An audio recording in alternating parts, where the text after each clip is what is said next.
আসসালামু আলাইকুম dear viewers.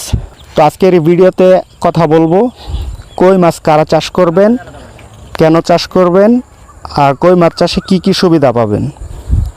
তো এই বিষয়ে বিস্তারিত আলোচনা করব। তো ভিডিওটি স্কিপ না করে দেখতে থাকুন।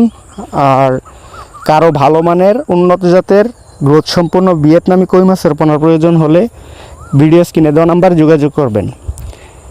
আমরা নিজেরা আমাদের খামারে মাছের রেণু পোনাগুলো উৎপাদন করি, সারা বাংলাদেশে সেল দিই। তো আপনারা চাইলে আমাদের খামার থেকে সরাসরি ক্রয় করতে পারবেন। তো ওই মাছগুলো তারাই চাষ করবেন। চাষ করার আগে বাজারে যাচাই বাছাই করে দেখবেন যেন 180 টাকা থেকে 200 টাকা কেজি বিক্রি করতে পারেন। যারা এরকম রেট পাবেন আশেপাশে বাজারে যাচাই করে যদি 180 টাকা 200 টাকা কেজি বিক্রি করতে পারেন তাহলে অবশ্যই কই মাছ চাষ করুন, ভালো হবে। তারপরে দেখা গেছে অনেকেই পুকুরের পাশাপাশি দোকানপাট আছে বা কৃষি কাজ করেন, পুকুরে তেমন সময় দিতে পারেন না। তো তারাও কই মাছ চাষ করুন, কারণ কই মাছের রোগবালাই খুবই কম।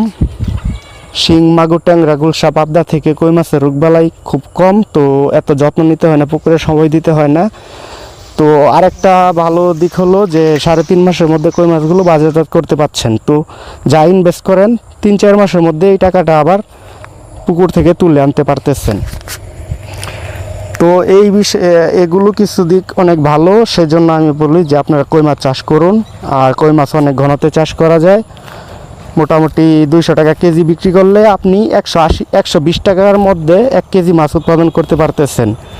তো 1,20,000 টাকা দা 1 টন মাছ উৎপাদন করতে পারতেছেন, বিক্রি করতে পারছেন 2 লক্ষ টাকা। তো প্রতি টনেতে 50, 60 হাজার, 80 হাজার যাই লাভ হোক, দেখা গেছে 4 মাসের মধ্যে এটা আপনি পাচ্ছেন। তো কই মাছ চাষ করলে আপনার পুকুরে গভীরতা থাকতে হয় 4 থেকে 5 ফিট গভীর। প্রতি শতকে 1000, 1500 পিস, 2000 পিস অনেকেই করে। তবে আমি বলবো যে 1500 পিস চাষ করুন প্রতি শতকে।